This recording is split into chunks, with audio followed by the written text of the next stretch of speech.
on the TV in my son's room, and we saw his One World Trade Center, on fire. And my son said, "Isn't that Daddy's building?" And I said, "Yeah, but everything will be fine." I just rushed him, off to school. I figured let him be in school all day because I didn't know what I was gonna have to do. He worked at Cantor Fitzgerald on the 101st floor. That's actually how we met. He was my boss. I didn't work there at the time, though. So I also knew a lot of the coworkers that I had worked there. I knew as well that had passed away. But he was the best person ever, best dad, best father, best husband, hardworking, loved to bowl, just an awesome, that's why I go every year and I hold up his picture, even for people that never knew him, just to know him and remember his face. And because he was a life, that was worth something, a lot. There's a build up, over the summer, a little more anxiety every day. And to this point, it's just always, an anxious day. And after the day's over, when I go home, then you're just physically exhausted, like you ran a marathon. And but yeah, no, never has changed at all. I thought maybe it would get less. The people said that. Never. It's exactly the same. Yeah. The rest of the year, you go, you get by and all that stuff. But this time of year is exactly the same. It's a sad day. We all know we're exactly where we were when we saw the second plane more often than not hit the building and going, what the heck's going on here now?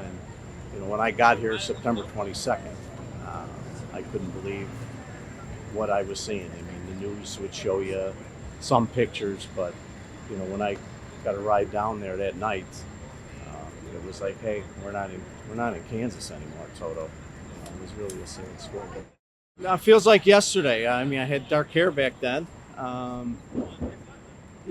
don't think the images ever dissipate of what we saw and what everybody saw. It's all family today.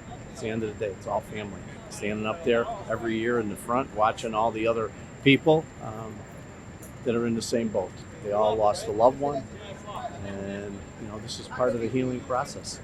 Back in that time, I was a police officer in the village of Westchester in Illinois, and when I heard of my cousin and that happened, and my father grew up in Brooklyn, of course. I came here and was a rescue worker at that time. And, we made that pledge saying, hey, we would never forget.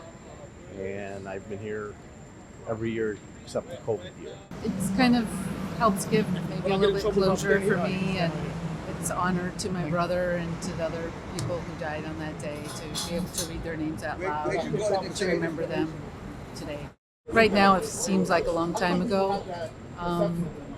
And I feel a lot older now. A lot of things have changed, but my love for my brother stays the same, and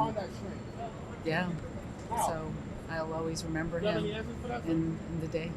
They've been doing this and they know their job, and they can pick out the person who specifically needs them. So we let our dogs kind of guide us to the people, and then we find out they are the people who need them the most. We're crisis counselors, and we were asked to come to support the family members, the first responders, everyone involved with 9/11 to help them through the difficult time. We're here today to share our dogs, all our volunteers. It's a moment for the families to decompress and to really be able to, reflect on their losses that they had, and to be able to have someone to be here to support them.